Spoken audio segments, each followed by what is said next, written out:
Hey everybody, today we are going to talk about lying and borderline personality disorder. First,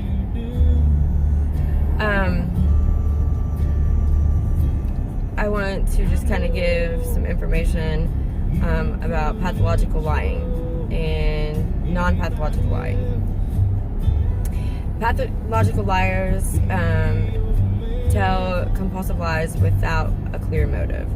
This type of lying is different than non-pathological lying, where there is often beneficial in some way.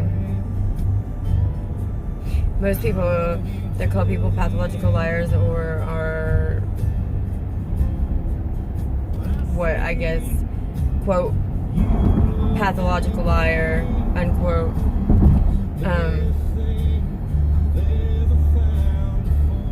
don't even know the difference. Like, people that say that to other people don't even know the difference. People that accuse people of being that don't even know the difference. So, self-educate people, self-educate. You have that information right in front of your face.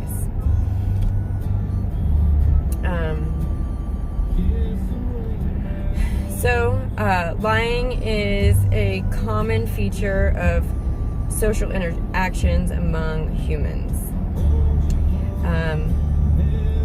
This behavior often occurs in some animals.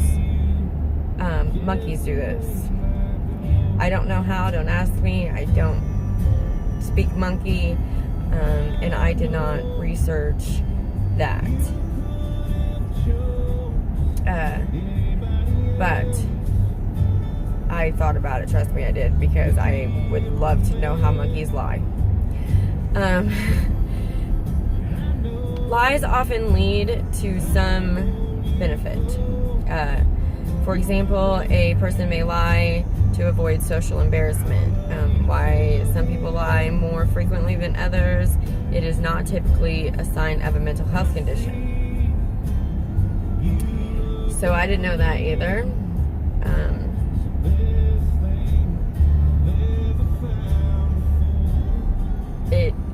It's a breakdown of what the lie is and what the lie is about, and how big, how small. So there's a whole study about that.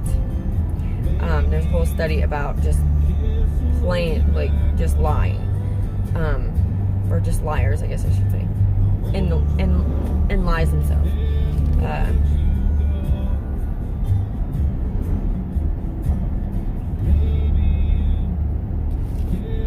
Pathological lying is different. It may be a sign of an underlying mental health condition, such as a personality disorder. A pathological liar is someone who lies compulsively and without any clear benefit. Lying refers to making a false statement to deceive others intentionally, often for some form of personal gain.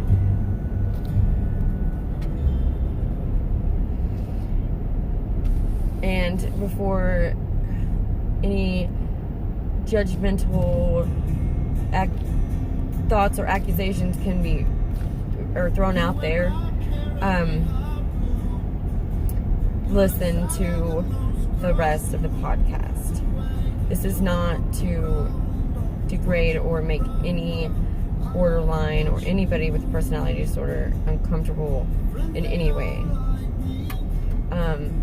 I have been a liar more than once.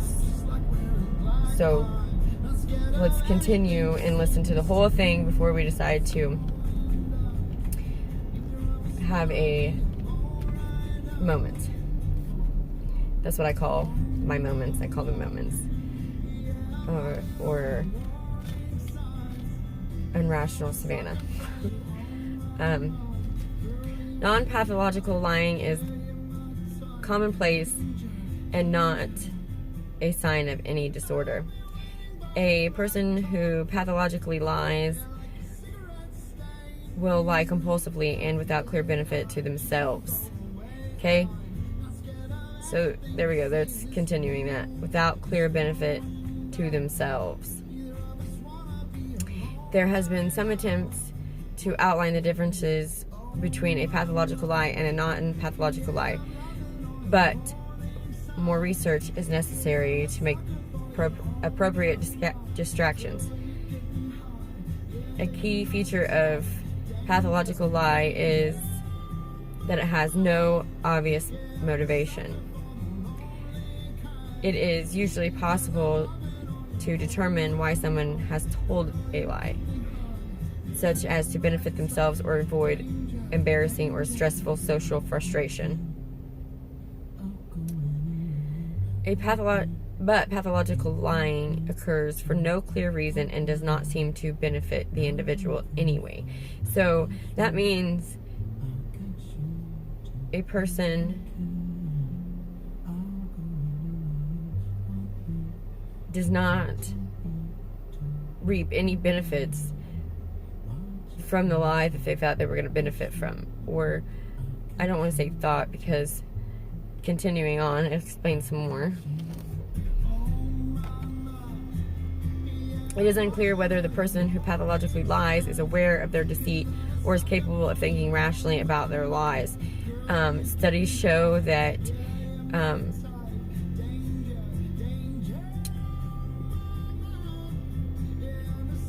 pathological lying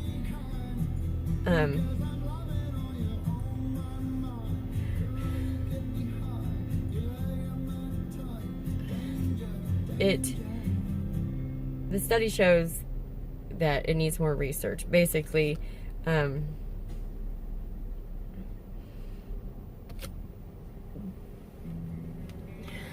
because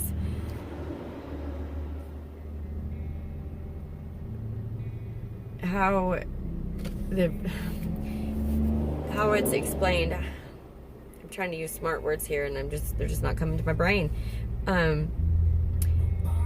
Pathologically lying can make socializing different.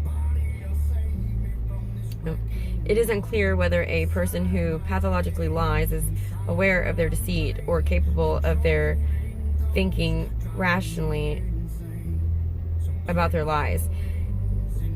Basically, it's stating that it's not, there needs to be more information,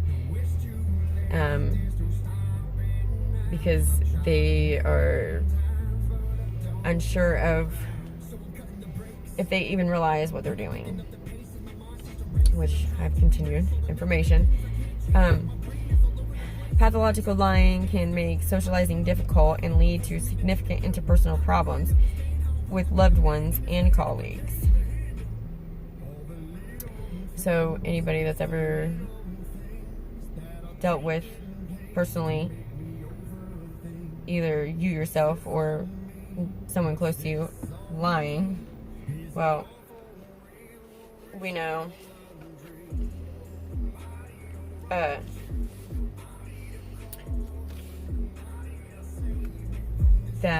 it does cause interpersonal relationships. It does cause problems between loved ones and colleagues. I know firsthand. I'm the queen.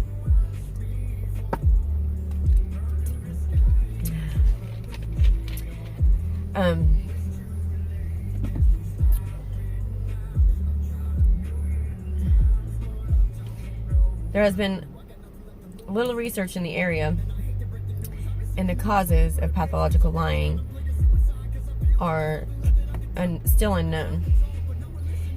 I think it's differences in the brain.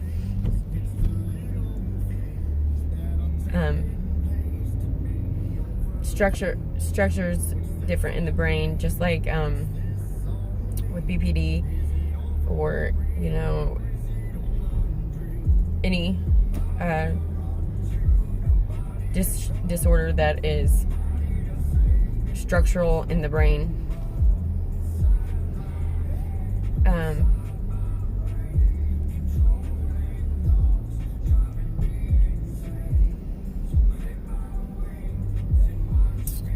For instance, compulsive lying is a feature of several other conditions, such as factitious disorders, And I want to know what this factitious disorder is. I have not looked it up, but I am curious to see what it is. But anyway,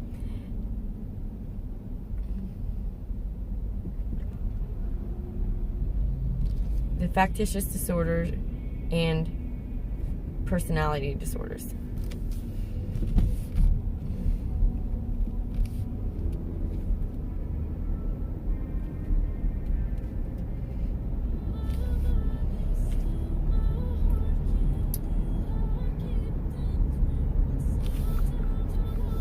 More people have borderline personality disorder than schizophrenia and bipolar disorder combined. And when I heard that, that was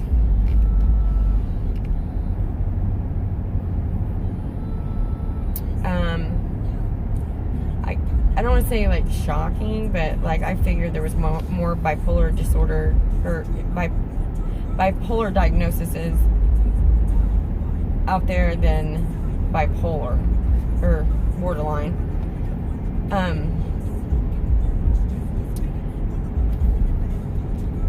Schizophrenia, I don't know much about it. I always thought that schizophrenia was the 8,000 people in your brain, but that's not. So I don't want to give out any information that I have not researched and studied myself on that one. But bipolar, I have been misdiagnosed with that, and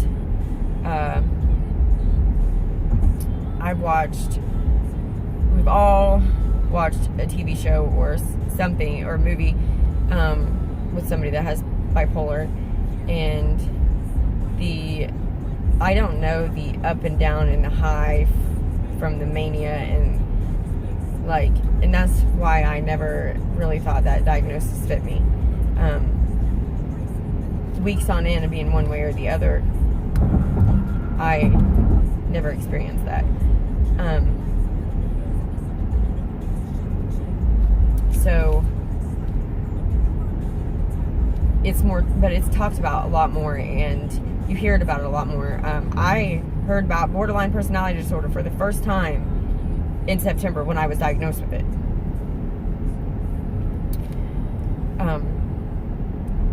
It's not a common thing that just pops up. So that's why I was kind of shocked about this, because of something I've never even heard of. How can all these people have it if it's not even talked about? Well, then when you start researching it, you understand that nobody talks about it because nobody wants to deal with it. Okay, recent research shows. Hey everybody, I'm back. Today was therapy day, so it was also an emotional therapy day. So if I don't seem like my normal peppy self, I am truly sorry.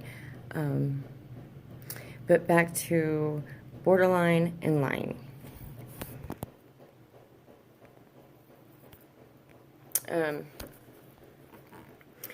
So we kind of went over the breakdown basics. Factitious disorder or Munchausen syndrome is a condition in which a person acts as though they are physically or mentally ill when they are not. Munchausen syndrome by proxy is when someone lies about another person having an illness. This condition most common in mothers. I had mentioned that earlier, and I just kind of wanted you guys to know what Munchausen syndrome was. And it is a person that believes they are ill and they are not. Okay, so pathological lying is a possible symptom of certain personality disorders, including BPD. BPD is a condition that makes it difficult for a person to regulate their emotions. We all know what BPD is. If you don't, it's explained several times, so I'm not going to like give the whole 9 criteria. People with BPD may experience severe mood swings, feel greater instability and insecurity, and not have a stable sense of self. So that's just a quick breakdown.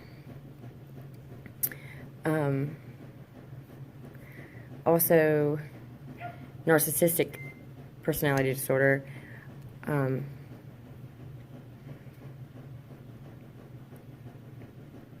They tend to lie or have fantasies of immense importance, for admiration and special treatment for things they really didn't do. So, because they need that constant feeling of they're on the top of the pyramid. If you know somebody who has this disorder, before my BPD diagnosis, I probably would have been that person to say things I probably shouldn't have.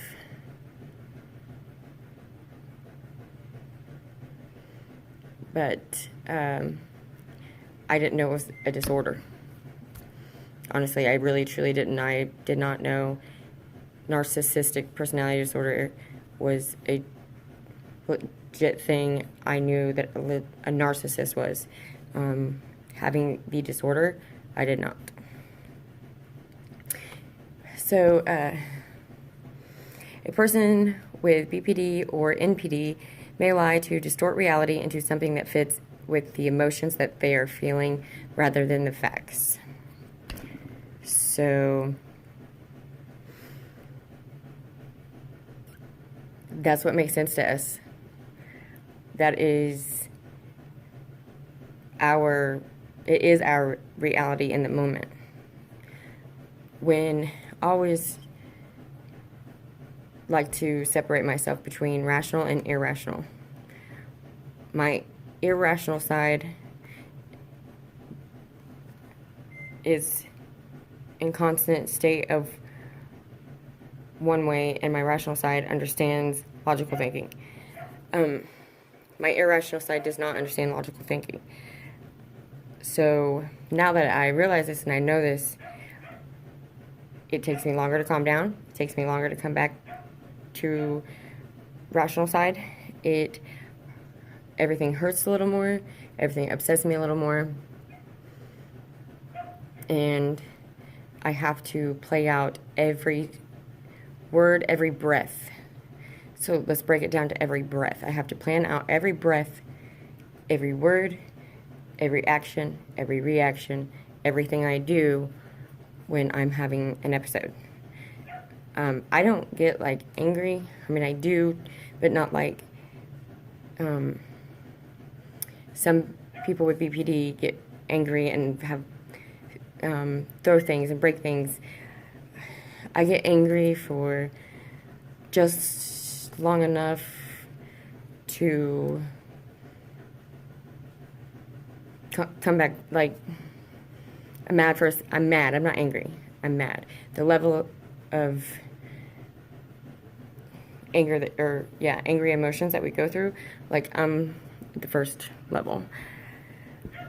And I am actually thankful for that, because I fit 8 out of the 9 criteria.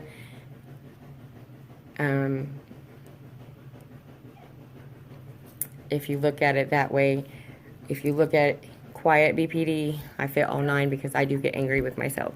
Now, with that being said, I used to punish myself, whether it was with like harming myself on my body, or neglecting myself by not eating, or pushing myself to work out 3 hours in one day, or whatever it may be. I would punish myself, and nobody even knew. You know, it wasn't out of the ordinary. Okay. These personality disorders can lead to significant changes with interpersonal relationships. Well, we already know that. Front temporal dementia. I'm still trying to research and study this, so I'm just going to go over a couple of things. But a study shows that a person showing signs of pathological lying found that their behavior patterns were similar to those that can occur with front temporal dementia.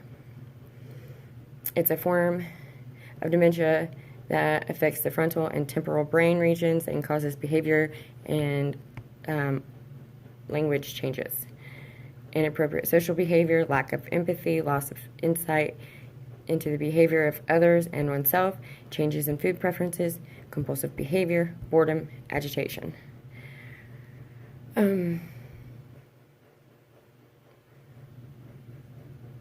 These don't really coincide with BPD, but there is a couple on there that really do.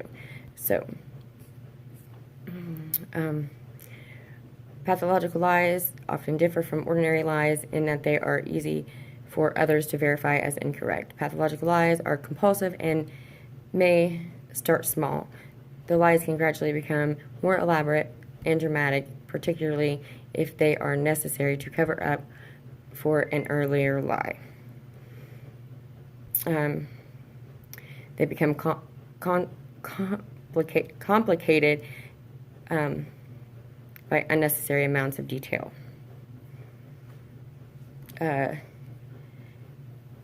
People who lie frequently are not necessarily pathological liars. The most distinguishing feature of a pathological lie is that it does not have a motive.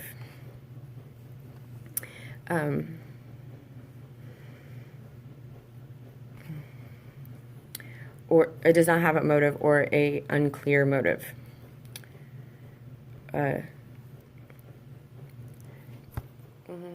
If a person frequently exaggerates stories to make themselves appear more interesting or consistently lies to cover up a mistake that they have made, is unlikely to be pathological lying.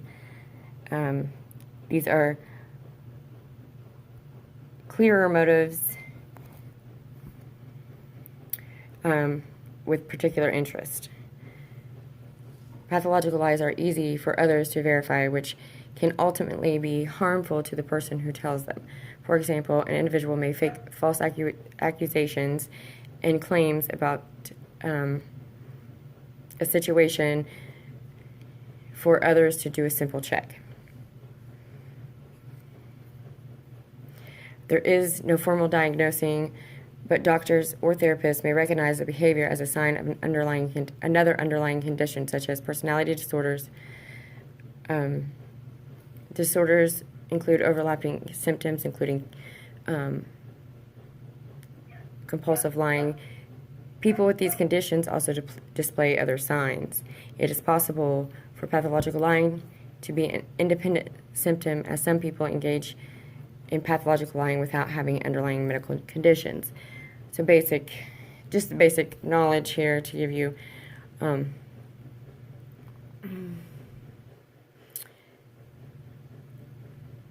It is important, okay. We're going to go into a little bit more of this tomorrow, because it kind of goes into a little bit of tomorrow's episode. But it is important, and let me tell you this. If you know somebody that is showing signs of any kind of mental illness, even if it is as little as this, even if a lie becomes a way to protect oneself, or a coping mechanism, or a defense mechanism, or just survival, or, if somebody is emotional and cries all the time, or the littlest thing can upset them, or if they are, just for an example, if it's a coworker and they are being reprimanded for something that they knew was wrong, or just being critiqued, even lightly critiqued about their skill or job performance, and they start bawling, that is a sign. If your friend is socially distant, maybe reach out. Go see them. Don't just send them a text message. It's easy to pretend and say, I'm fine. Go look at their facial expressions. Go ask them. Go see how they're doing. Your brother, your sister, your aunt, your uncle, anybody. Because I wish I had that opportunity. I wish people or someone could have known me well enough to know that something wasn't right. And let me take that back. People knew my whole life that something was off about me. And they chose to just let me fall apart, and now I'm picking up the pieces by myself. Well, not by myself. I do have a great team, a great therapist, a great doctor, but I'm learning how to live life like the majority at 32, when I should have been given, and everybody else that has a mental illness should have been given the chance to start just like the majority. Well, that's all I got for you today, folks. Have a great day, and I'll see you back at 6 o'clock tomorrow.